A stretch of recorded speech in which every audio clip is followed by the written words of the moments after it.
एक दफ़ा खामोशी नाल सुनन कि अज की तमाम साढ़े सरकर्दगी जड़े तमाम साढ़े मैंबर ने वो पूरे हो चुके ने ते साड़ी सिर्फ एक सीट घट सी जनाब चेयरमैन की जी सब तो वड्डी सीट होंदी है, सब तो वड्डी सीट चेयरमैन होंदी है।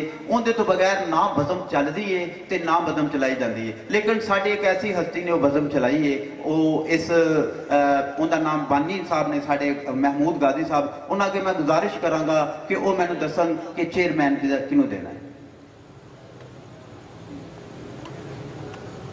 जी जी बहुत बहुत शुक्रिया गाजी महबूब साहब।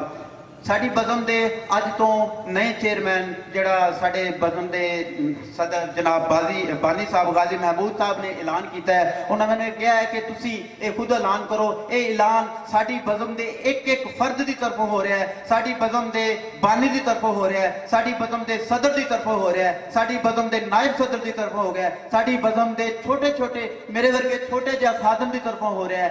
इस बज़म के नए चेयरमैन का जड़ा अज असीं ऐलान कर जाने मैं दावत तालियां दी भरपूर गूंज उन्हां दा इस्तकबाल करो। जनाब मलक हनीफ बरकी कोरी वाले अज तो साड़ी बज़म के चेयरमैन ने जनाब मलक हनीफ साहब, बहुत बहुत शुक्रिया। इन्हां दी दस्तारबंदी करने वास्ते मैं दावत आंगा जनाब गाजी महमूद साहब नूं, उस तो बाद मैं दावत आंगा जनाब रहमत साहब नूं, उस तो बाद जनाब हाजी इलियास साहब नूं कि वो साडे अज तो चेयरमैन साहब दी जिहड़ा दस्तार जनाब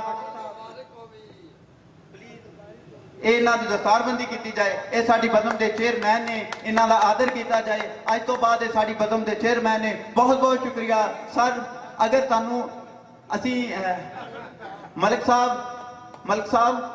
असी तुहानू अचानक ही सट मारी है, क्या तुहानू ये कबूल है? दो अल्फाज, सिर्फ दो अल्फाज आ साफे कोरियां च भी दे गया, मैं भेज देने सवेरे जा